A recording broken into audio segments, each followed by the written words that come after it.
Go.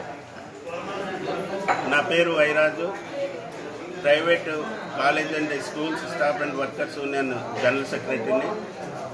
Little angels యాజమాన్యం చేసిన దుర్మార్గానికి వ్యతిరేకంగా కార్మికులు ఆధ్వర్యంలో, ఇది సిఐటి ఆధ్వర్యంలో ఈ యొక్క ప్రెస్ మీట్ ఏర్పాటు చేయడం జరిగింది.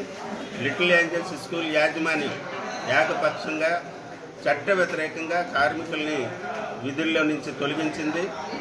డ్యూటీలకి తాగి వచ్చారని తప్పుడు అభియోగం మోపి వాళ్ళకి ఆల్కహాల్ ఎనలైజర్ ఏదైతే ఉందో దాన్ని ఉపయోగించి వాళ్ళు తాగి వచ్చారని నిరూపించి బయటకు పంపించడం జరిగింది.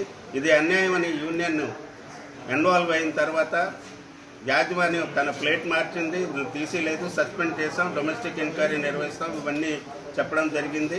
అయితే వీళ్ళకి ఎక్కువ జీతాలు ఇవ్వాల్సి వస్తుందని, అలా జీతాలు ఎక్కువని, అలాగే సీనియారిటీ పెరుగుతుందని యాజమాన్యం కక్షపూర్తంగా కార్మికుల్ని ఉద్యోగాలు తీయడం జరిగింది.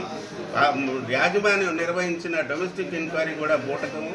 దాంట్లో లక్షలాది రూపాయలు ఇచ్చి అడ్వకేట్ని పెట్టి కార్మికులకి వాళ్ళ వాదన చెప్పకుండా, డొమెస్టిక్ ఎంక్వైరీలో వాళ్ళ యొక్క వాదన రాయకుండా ఏకపక్షంగా ఉద్యోగాలు తీయడం జరిగింది.